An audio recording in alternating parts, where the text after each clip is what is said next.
Olá pessoal, sejam bem-vindos a mais uma aula do componente curricular Material de Construção 2. Nessa aula eu vou falar sobre os materiais cerâmicos. Bem, primeiro um apanhado histórico. O material cerâmico ele foi um dos primeiros materiais a serem utilizados pelo homem, assim como a pedra e a madeira. E em que situações ele era utilizado? Ele era utilizado onde a pedra era escassa e os materiais argilosos eram abundantes. Eu tenho aqui um pedaço da Bíblia, no livro de Gênesis, capítulo 11, versículos de 2 a 4, que é o primeiro livro da Bíblia. Ele fala um pouco sobre a utilização de tijolos, né, material cerâmico, como material de construção. Eu vou ler para vocês. Sucedeu que, partindo eles do Oriente, deram uma planície na terra do Simar, e habitaram ali. Disseram uns aos outros: Vinde, façamos tijolos e queimemo-los bem. Os tijolos servirão-lhes pedra e o betume de argamassa. Disseram: Vinde, edifiquemos para nós uma cidade e uma torre cujo tope chegue até os céus, e tornemos célebre o nosso nome, para que não sejamos espalhados por toda a terra. Então, esse trechinho da Bíblia, ele fala da famosa Torre de Babel. Esse é o primeiro livro da Bíblia, né, como eu falei anteriormente. Esse é um registro histórico do uso dos tijolos, né, de material cerâmico no lugar da pedra. Então, provavelmente, aí nessa terra do Simar, eles tinham escassez de pedra, mas tinham material argiloso disponível. Aqui a gente tem as ruínas da cidade de Nínive, que foi construída pelos assírios, né, onde estava localizado o Palácio do Sargão. Então, essas ruínas, elas foram construídas com material cerâmico. Dá para a gente ver a diferença em relação à pedra pela tonalidade amarronzada das paredes. Aqui a gente tem algumas ruínas romanas na Líbia e dá para ver que os romanos, quando eles dominaram os gregos, eles absorveram muito da sua arquitetura. Só que, dependendo da região que eles estavam, eles tinham algumas diferenças. Por exemplo, dá para ver nessa primeira foto aí que tem alguns descascados no que aparentemente é pedra, né? E a gente consegue ver um fundo amarronzado atrás da pedra. Então, eles faziam uma coisa parecida com o que a gente faz hoje. Eles edificavam a edificação usando material cerâmico, depois revestiam ela com pedra. O material cerâmico nessa região ele era mais abundante, né? A gente tinha argila abundante lá e eles usavam a pedra só por ornamentação.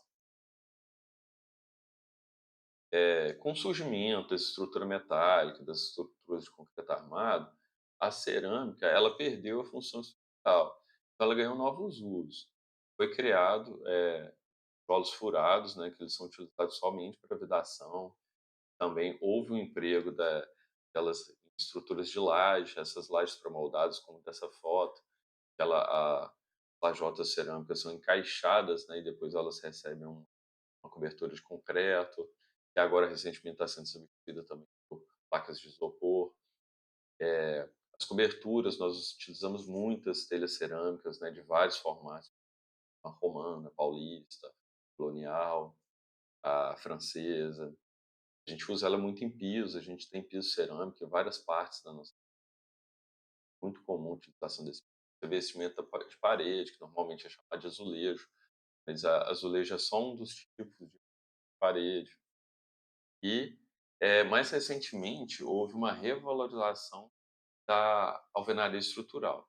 A alvenaria estrutural é quando a vedação, ela também, além de servir, né, para fechar um ambiente, ela também suporta o peso da própria estrutura. Então, principalmente com os programas habitacionais como Minha Casa Minha Vida, ela voltou a ser valorizada e voltou a ser utilizada. Ela reduz custos de uma edificação, né, desde que tudo seja projetado para isso e padronizado, e ela também reduz desperdícios. E o material cerâmico, a base para eles é argila e desengordurante. A argila é a parte ativa, né? É a parte que vai sofrer as transformações. E os desengordurantes são materiais inertes. Normalmente, os desengordurantes são materiais para ajustar a plasticidade. Um exemplo de desengordurante é a areia. Eu vou ler uma definição aqui do Elad Petrucci de argila. Então, Elad Petrucci fala que a argila é um conjunto de minerais compostos, principalmente silicatos de alumínio tratados, que tem a propriedade de formar com a água uma pasta plástica suscetível a conservar sua forma moldada, secar e endurecer sobre a ação do calor. Então, quando a gente mistura o material geloso com água, ele fica plástico. O que que isso significa? Ele pode ser moldado, assumir uma forma, depois, através do processo da queima da argila, ela se solidifica e mantém aquela forma. A gente tem basicamente três tipos de materiais argilosos, né? Três tipos diferentes de argila, né? E elas se diferenciam do outro, principalmente entre a relação de sílica e alumínio, né? Que é a base da argila. Então a gente tem as caulinitas, que elas são argilas muito puras, elas têm a cor clara. Nós temos a Monte Moronita, nós temos a ilita. Todas elas têm uma estrutura laminar foliácea. Aqui as cauliníticas, elas são muito puras, elas são feitas basicamente de sílica e alumínio, ela tem uma coloração branca e ela tem uma menor plasticidade. Mas também ela tem uma menor retração na queima. A gente tem as montemorilonitas, elas apresentam na sua composição alumínio, magnésio, ferro, sódio, elas são muito plásticas, elas são pouco usadas na verdade, elas são misturadas com as caulinitas para corrigir a plasticidade. E a gente tem as ilíticas, ou micáceas, né? Elas são mais abundantes e elas apresentam uma plasticidade intermediária, elas já têm uma tonalidade mais aumentada. Elas também são classificadas, o material argiloso, quanto ao uso. Então a gente tem as infusíveis, que é praticamente caule impuro, ela tem uma cor branca translúcida, a gente tem que usar temperaturas mais altas e elas são usadas para a fabricação de porcelana. A gente tem as refratárias, que tem uma alta concentração de caolin, elas não se deformam em temperaturas menores que 1000 graus, têm uma baixa condutividade térmica e são usadas para revestimento de fornos. E nós temos também as fusíveis, né?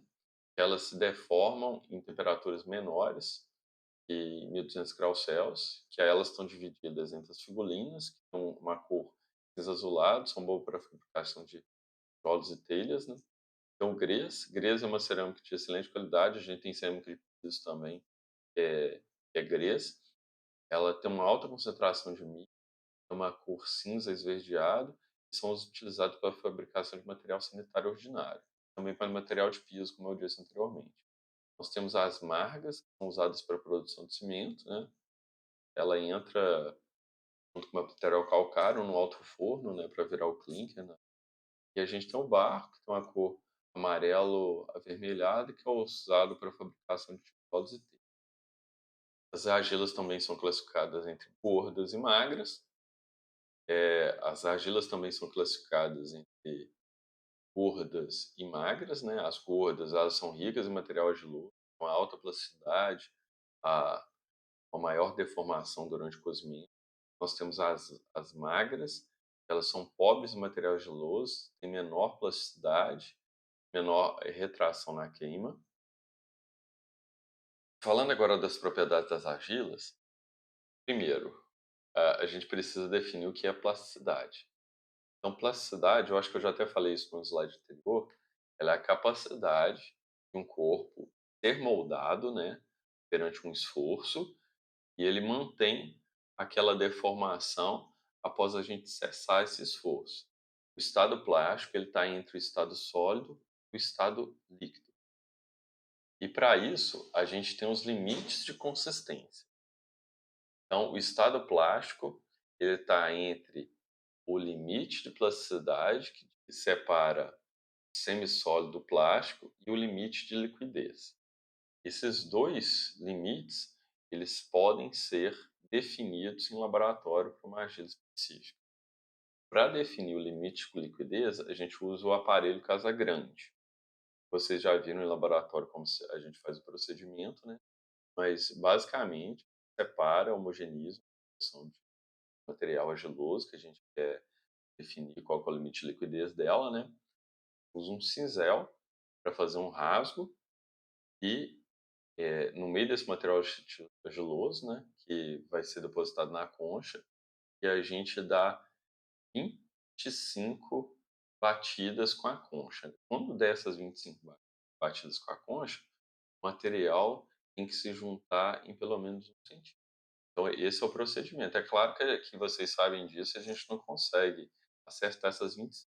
Então a gente faz umas 5 determinações e faz uma curva para inferir qual que seria a umidade para ele juntar 1 centímetro em 5 golpes. Então, o limite de plasticidade ele é definido, a gente separa uma porção de argila, né, com certa umidade, a gente faz uma cobrinha nela e compara com gabarito. Uma barrinha metálica com espessura. A gente tem que rolar essa argila até ela ficar com a espessura desse bastãozinho. E aí a gente vai tentando levantar ele. Se a gente levantou, ele não se rompeu, a gente volta com ele para a mão, vai, trabalha ele na mão de novo, ele vai perder um pouco mais de umidade, faz a cobrinha, tenta levantar. E aí, quando ele arrebenta, a gente levantou e ele partiu, a gente junta o material, coloca numa cápsula e faz a determinação de umidade. Então, essa umidade vai ser a umidade do limite de plasticidade. E o que a gente pode utilizar para a correção de plasticidade de uma argila? Então, a gente pode aumentar a plasticidade usando carbonato de sódio, hidróxido de sódio, silicatos, oxalatos sódicos, tartaratos sódicos, taninos, humus e ácido oleico. E para diminuir a plasticidade, incursões de ar, aumento de temperatura, adição de gordurantes, como por exemplo a areia, né? O que eu vou sugerir para vocês guardarem essas informações, né? Vocês não precisam decorar todos os ingredientes, né? Todos os produtos que aumentam a plasticidade. Mas um que é fácil de lembrar, por exemplo, é humus. Se você lembrar de cocô de minhoca, humus é cocô de minhoca. Então, se eu colocar humus, ele vai aumentar a plasticidade. E se eu colocar areia, que é um desengordurante, ele vai diminuir a plasticidade. E o que a gente espera de uma argila, para ela ser uma boa argila? A gente espera dela máxima plasticidade quando úmida, resistência mecânica máxima quando seca e uma retração mínima durante a secagem. Quais são os fatores determinantes? O tipo de argila que a gente vai utilizar, né, nessa composição, normalmente a gente vai a outra, e isso tem a ver com o número de partículas coloidais e cristalinas. Ela tem que ter 60% material argiloso, tem que ser partículas coloidais cristalinas provenientes da argila, né? E o desengordurante, a gente tem que fazer uma granulometria dele. A gente tem que ter silt, que é bem fininho, né? Areia fina, areia média. Então essa composição é formulada dependendo do material cerâmico que a gente quer como resultado. Quando a gente submete o material cerâmico à queima, ela vai ser, ela vai sofrer algumas transformações devido ao calor, né? Algumas transformações de natureza física, né? Variação de densidade, dureza, resistência, plasticidade, textura, condutividade térmica e elétrica. De natureza química, gradação, decomposição, formação de novos compostos.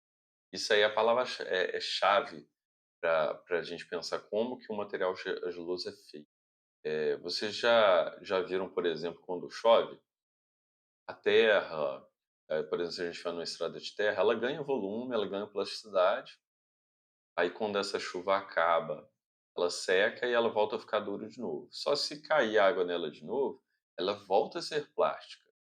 E por que que o material cerâmico, depois que ele passou pela queima, ele nunca volta a ser plástico? Ele sofreu uma transformação química com formação de novos compostos. Então ele nunca mais, uma vez que ele sofreu o processo de química, ele nunca mais vai voltar a ser plástico. E durante a queima, À medida que a temperatura é elevada, eh, a gente tem algumas ações térmicas. Então a primeira delas é a perda de peso. Então, essa perda de peso, ela acontece devido à perda de água. Então, até 110 graus Celsius, a gente elimina a água de absorção ou plasticidade, aquela água que deixou aquele material plástico, a água que foi adicionada. De 300 a 400 graus, a gente elimina a água zeolítica. São moléculas de água intercaladas na rede cristalina do mineral. E a partir de 400 graus Celsius, isso depende de cada mineral, a gente começa a perder a água de constituição, que é constante para cada tipo de argila. Aqui a gente tem um gráfico que ele demonstra a perda de peso em função da temperatura, né, a partir do momento que a argila entra no forno para queima. Esse exemplo é de uma argila micácea, então a gente consegue perceber aí na fase um, ela perdeu uma grande quantidade de peso, né, até 100 graus Celsius, em que ela perdeu a água de hidratação. De 100 a 140, estágio 2, ela perdeu a água zeolítica, né? Isso foi acompanhado de uma perda de peso, mas menos significativa.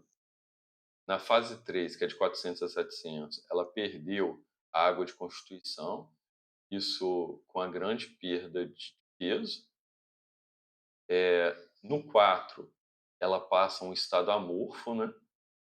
E no 5, a formação de novos compostos. Então, ela mudou ali no 5 a constituição cristalina dela, ela ficou rígida e agora nunca mais ela vai voltar a ser plástica. Aqui a gente tem um outro gráfico, né, que demonstra o efeito das temperaturas numa argila. De novo, é uma argila micácea, né, só que aí a gente tem a, as dilatações e contrações em função da elevação da temperatura, né. Então percebam ali que 900 graus Celsius, onde ela entra em estado amorfo para formar a estrutura cristalina, ao invés de sofrer uma dilatação, ela começa a ter uma contração. E é comum uma peça cerâmica, depois que ela entra no alto forno, quando a gente tira ela de lá, ela sofre uma contração geral, ela está um pouco menor. A gente tem aqui um fluxo, né, que mostra um fluxo da fabricação de produtos cerâmicos. Então a gente tem primeiro o barreiro ali, que é uma jazida, onde é extraído o material cerâmico, depois ele passa por um processo de tratamento prévio da matéria-prima, por exemplo, o apodrecimento. Esse material é transportado, né, através de vagões ou de transporte contínuo. Ele é triturado, ele é homogeneizado na maçã. Depois que ele sofre esse tratamento, ele passa para algum dispositivo que vai moldar ele, já que ele está plástico, né. Ele pode ser moldado, por exemplo, numa maromba a vácuo, ela tem um sistema de rosca sem fim que vai empurrar o material cerâmico contra um orifício e ela vai pegar a forma desse. Ele pode ser prensado. Depois ele passa por processo de secagem, para ele perder aquela água lá de hidratação. E depois, essa secagem ela pode ser em parte ou ela pode ser uma secagem total também. Depois ela vai para o processo de queima, para o depósito e daí para o transporte. Depois ele é utilizado nas edificações. E essas jazidas, que são os locais ou o barreiro, né, onde a gente faz cerâmica, para ela ser viável, a gente tem que fazer um estudo nela. A gente faz primeiro um estudo ativo, né, verifica qual que é a composição dessa argila, né, o teor de material argiloso que ela tem, pureza, as características físicas, o comportamento dela na secagem na química. Isso é importante para quê? Para a gente definir os produtos que vão ser fabricados, fazer eventuais correções, como por exemplo, a gente reduzir um pouco da plasticidade dela usando desulfante, definir qual equipamento vai ser utilizado. E a gente faz um estudo quantitativo também. Quanto de volume de material argiloso a gente tem? Será que o material argiloso disponível é suficiente para funcionamento de uma olaria? Depois que esse material argiloso acabar, caso a gente tenha instalado uma olaria ali perto dele, a gente tem uma outra jazida em que a gente pode recorrer para também extrair material argiloso. Aqui a gente tem uma foto de uma umedecida, né, de material argiloso. Então a gente tem as máquinas trabalhando ali. Percebam que essa argila aí ela está com pouca umidade, né? Ela não está plástica. Depois ela vai ser trabalhada na fábrica. Depois que ela é extraída, ela passa por um tipo de tratamento prévio da matéria-prima, né? A gente tem a depuração, que é a eliminação de impurezas. Então, por exemplo, se tiver um galho, uma folha, ela é retirada na depuração. A gente tem a divisão, que é a gente tritura o material e moe ele junto com o desengordurante, né? A gente tem a homogeneização, que a gente mistura a argila com o desengordurante mais a água para formar uma pasta. E a gente tem a umidificação, que é a gente vai modificar aquela pasta que a gente tinha para dar a consistência certa nela para o processo de moagem. A gente tem alguns processos de tratamento da matéria-prima que são naturais, né? Eles têm a vantagem de ser menos onerosos, mas eles exigem uma grande área para serem feitos, né? A gente tem a mistura, que é os diversos tipos de argila, dependendo do material que vai se fazer, eles são misturados com desengordurante na proporção e na granometria correta, né? Até fazer uma pasta adequada para aquele uso.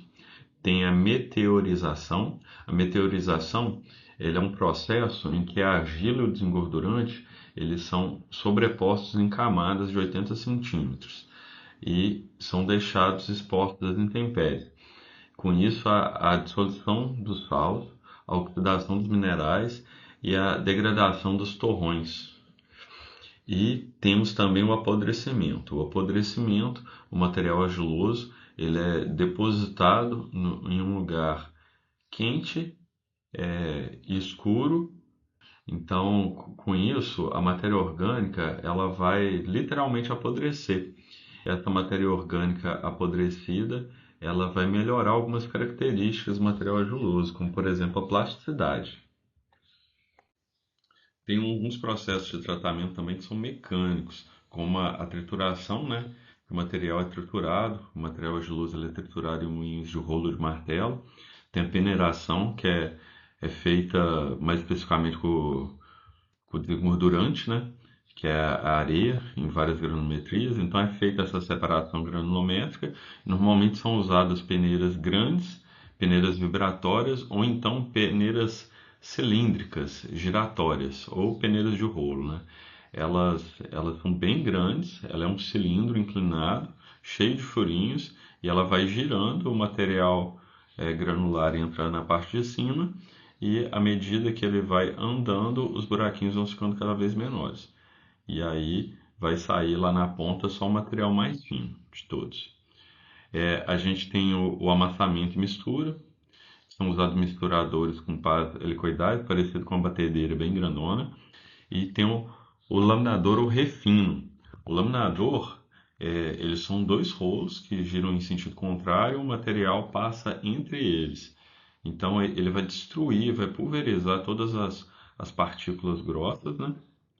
E os rolos, os laminadores, eles podem rodar em velocidades diferentes, dependendo do que se pretende. Esse aqui é a foto de um laminador. Então, o material argiloso, ele entra aqui, ó, entre esses dois rolos que vão girando e eles vão amassando o material, né? Vão triturando ele. Ele vai sair laminar do outro lado. Agora, passando para os processos de moldagem, né?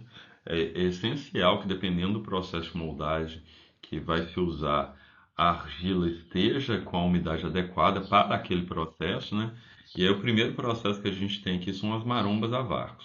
Então, ele é um dispositivo, né, um equipamento mecânico em que ele provoca um vácuo no material argiloso, né? Então, ele tira as incursões de ar e depois que ele tira, o material fica mais denso, e depois que ele tira essas incursões de ar, o material ele é empurrado através de uma rosca sem fim, que é essa aqui, ó. Então essa rosca sem fim, ele vai empurrando o material e ela vai sair por esse orifício. Quando ela sai por esse orifício, ela já sai no formato do tijolo, só que contínuo. E aí depois ele é cortado.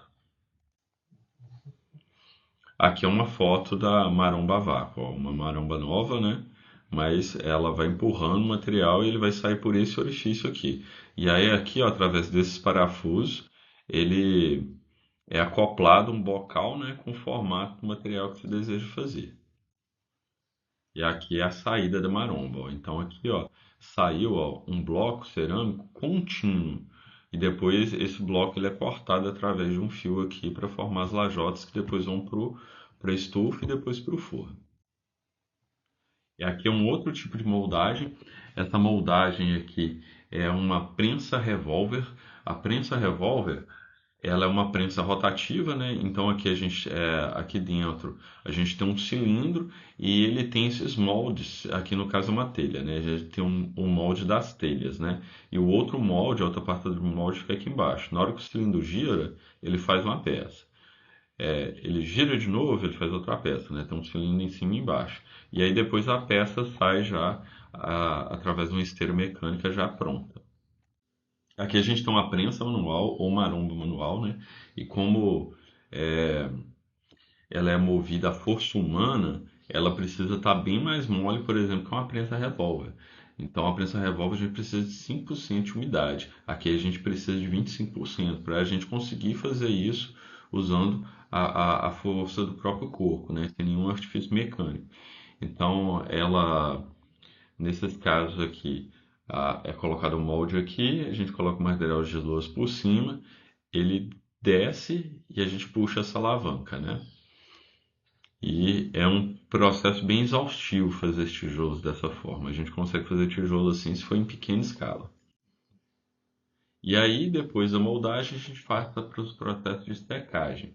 A secagem ela pode ser feita ao ar livre ou ela pode ser uma secagem artificial. Mas nesses dois casos, a intenção é fazer a evaporação da água livre até a umidade de equilíbrio com o ambiente. É importante a gente fazer esse processo de secagem antes de ir para o forno para a gente evitar quebras durante o processo de queima, a peça rachar, né? E também que ela se deforme muito. A gente então, a gente pode fazer a secagem natural, que ela é feita ao sol e ao vento, né? Então, ela precisa ter uma grande área na olaria para poder fazer essa secagem. E a gente tem a secagem artificial que é feita em estufa, né? Os blocos a gente consegue empilhar os blocos, levar ele no carrinho até a estufa. Aqui é uma foto ó, da secagem ao ar livre, então o material já moldado ele é deixado num pátio.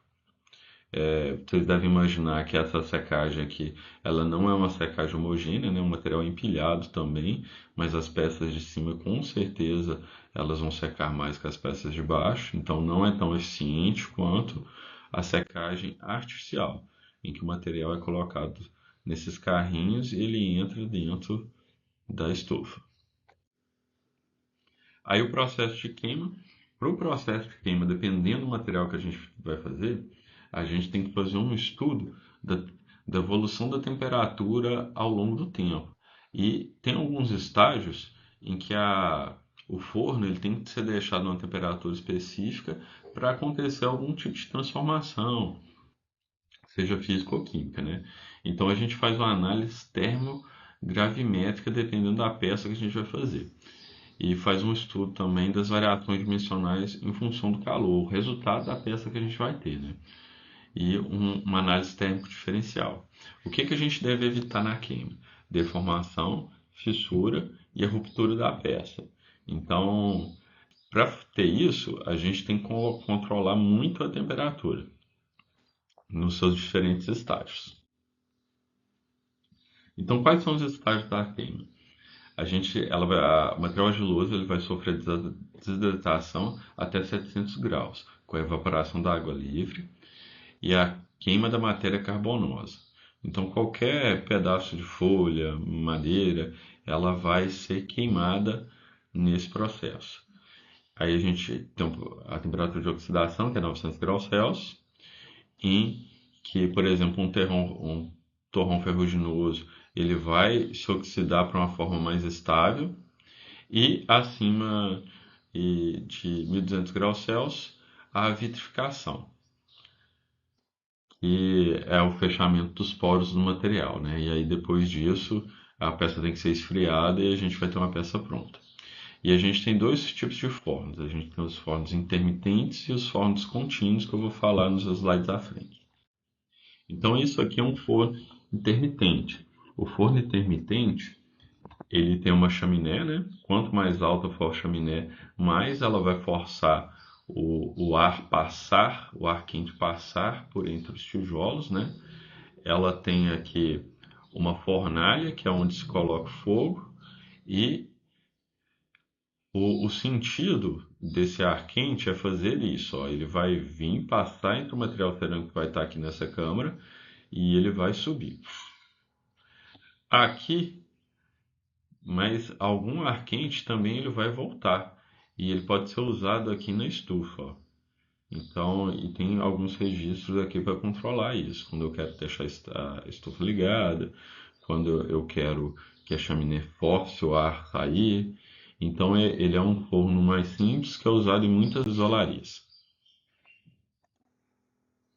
E aqui a gente tem um forno contínuo. O forno contínuo, ele é, na verdade, a junção de vários fornos. Então, a gente tem um grande conjunto de fornos ligados, eles estão todos ligados aqui no circuito, né? E em cada uma dessas câmaras aqui, ó, a gente tem material cerâmico em estágios diferentes. E a ideia é, enquanto o fogo sempre tem uma câmara dessa aqui, a gente tirando o material dela e outra a gente colocando material nela. Então a gente tem a fornalha, ela também tem uma chaminé, né? Então quando o ar quente está chegando nessa parte aqui, ó, eles são ligados, né? Então ele chega com mais intensidade nesse, por exemplo, nessa câmara aqui, nesse forno. Então ele já está num dos últimos estágios da queima, esse aqui. Mas à medida que ele vai avançando nessa direção, ó, aqui ele já chega com menor intensidade, menor, menor, até chegar nesse aqui que ele está colocando material agora. Então aqui ó, ele faz um efeito até de uma estufa. Então ele é um tipo de forno bem mais eficiente. Então a gente nunca apaga a fornalha e sempre ele funciona 24 horas e sempre tem material entrando e material saindo. Eu vou falar de uma propriedade que é a porosidade. A porosidade é um problema no material cerâmico, né?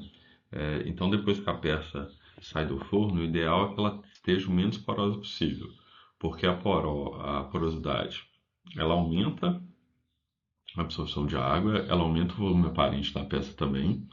Ela tem interferências tanto na condutividade térmica quanto elétrica. Na verdade, a condutividade térmica, ela, quanto mais denso o material, ela vai ser melhor. Se a gente tiver uma peça porosa com incursões de ar dentro dela, o isolamento térmico que ela vai proporcionar vai ser maior. Ela tem uma menor resistência mecânica e ela tem uma maior retratilidade também. E quais são os tipos de porosidade? A gente tem uma porosidade real, que é considerando todos os poros abertos e fechados, e a gente tem uma porosidade aparente, que são só poros fechados. Tem alguns tipos de materiais cerâmicos que a grande maioria dos poros deles são fechados. Então, apesar dele ter essa porosidade, ele é um material que não absorve uma quantidade significativa de água, como por exemplo os porcelanatos e as porcelanas. Os poros são fechados. Para o cálculo da porosidade aparente, a gente pega uma peça seca ao ar, né, que a gente vai chamar de P1, pesa essa peça e depois pesa essa peça saturada em água. E aí a gente faz esse cálculo. Ó. A porosidade, então, em peso, ela vai ser o P2, né, o peso saturado, menos o peso seco, dividido pelo seco, vezes 100. E aí, vou falar agora um pouco sobre os produtos cerâmicos, né? A gente tem os materiais de argila, que a gente chama de cerâmica vermelha, os materiais de louça, que elas são isentas de óxido de ferro, né? Que é justamente que dá essa cor avermelhada e nós temos os materiais refratários. Então, vou mostrar algumas peças para vocês. A gente tem também, dentro dos materiais de argila, a gente tem os materiais porosos, que a gente tem tijolo, telha, ladrilho, peitoriz. A gente tem os vidrados, que são os ladrilhos, as manilhas. Hoje em dia a gente não usa mais manilha cerâmica, né? A gente usa ou manilha de concreto, quando ela precisa ter grandes dimensões, ou então tubos, né, de PVC, drenos. Nós temos os revestimentos, que são os vidrados e os esmaltados. Essa aqui são alguns tijolos, ó, de vários formatos diferentes. É claro que o tipo de tijolo que se usa em alguma região, ele depende da cultura local, né? Mas a gente tem vários formatos diferentes de tijolos. Aqui mais alguns, ó, peças específicas para peitoril, alguns tijolos para fazer uma parede com uma textura diferente. Aqui uma parede, ó, em que os tijolos eles foram assentados, criando essa textura, uma textura bem interessante. Aqui nós temos telhas cerâmicas, né, fazendo uma cobertura numa escola, uma escola norte-americana com várias águas, né? Eu imagino como que deve ser fazer o madeiramento do telhado de uma escola dessa. Deve ser um madeiramento bem complicado e demorado, mas os norte-americanos eles têm um know-how também, mais do que a gente trabalhar com madeira, né? Aqui a gente tem um telhado muito decorado, né? Um telhado de origem árabe e ele parece um suéter, de tão decorado que ele é. Aqui também uma casa em que eles usaram cores diferentes de telha, né? Dependendo da argila que se usa, a gente tem tonalidades de marrom diferentes. Então eles fizeram um desenho também que, ao meu ver, ficou meio parecido com um suéter também. Aqui algumas peças especiais, ó. A gente tem essa peça aqui, ó, que ela não é um chaminé, ela é um lanternim. O lanternim ele serve para tirar o ar quente desse telhado. Então, devido aos movimentos de convecção, o ar quente tende a subir, né? E esse aqui é um espaço para ele sair desse telhado. A gente tem algumas telhas de vidro também, não são cerâmicas, mas todas as telhas cerâmicas a gente tem uma réplica dela de vidro para a gente, se quiser, ter uma iluminação zenital. E aqui a gente tem uma telha de lateral, que ela tem uma aba maior. Então ela é uma telha especial para fazer esse acabamento. Aqui na nossa região é comum a gente ver a pessoa sentando uma telha comum, né, uma capa de ladinho aqui com argamassa para poder fazer esse acabamento. Só que essa telha especial ela fica bem mais agradável aos olhos. Falando agora dos materiais de louça, né, a gente tem os materiais porosos, que são os azulejos de material sanitário, que ele tem uma absorção de água de 15 a 20%. A gente tem o grès, que ele tem uma vitrificação mais avançada. O grès já é uma cerâmica de excelente qualidade. E aí, se a gente vira o fundo da peça, a gente consegue ver uma tonalidade verde acinzentada, ou cinza esverdeada, né? Então, ele tem uma absorção de 1 a 2%. Ele já é de excelente qualidade. Ele é usado também para fazer material sanitário, pastilhas e ladrilho. A gente tem uma porcelana, que aí a gente tem uma argila caulinítica, né? Ela tem aquela cor branca translúcida. Aí é um processo em que a gente eleva a maiores temperaturas, né? Tem uma vitrificação completa. E aí a gente tem pastilhas, ladrilhos, azulejos e porcelana. Ele é um material translúcido e a absorção dele é zero. A gente tem hoje em dia também um material que é chamado de porcelanato. Ele é um material que é equiparado à porcelana. Ele também tem uma absorção quase zero e é um material de excelente qualidade. E nós temos também os materiais refratários. Então, e eles têm alguns tipos. São materiais que são usados para revestir fornos, por exemplo. A gente tem os ácidos, que são os silicosos ou sílicos aluminosos. A gente tem os básicos, são os aluminosos e a magnesita. E a gente tem os neutros como a cromita. Quando que a gente usa um ácido, um básico, um neutro?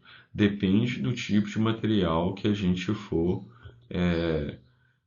queimar nesse forno. Então, dependendo do material, a gente tem que ter um revestimento que não reaja com esse material. E o que a gente espera desse material refratário? Um elevado ponto difusão e resistência à ação de gases e escórias, resistência a ácidos, a materiais básicos e a materiais neutros, alta resistência à abrasão a quente e baixa condutividade térmica, para ele conseguir manter a temperatura dentro do forno. E os produtos refratários moldados, a gente pode ter no formato de tijolos, blocos e algumas peças especiais. Produtos refratários não moldados, a gente tem os concretos refratários densos, os concretos refratários isolantes e as argamassas refratárias, que são usadas para assentar esses tijolos. E essas aqui são as referências que eu usei nessa aula. Eu desejo um bom estudo a todos e a gente se vê na próxima aula.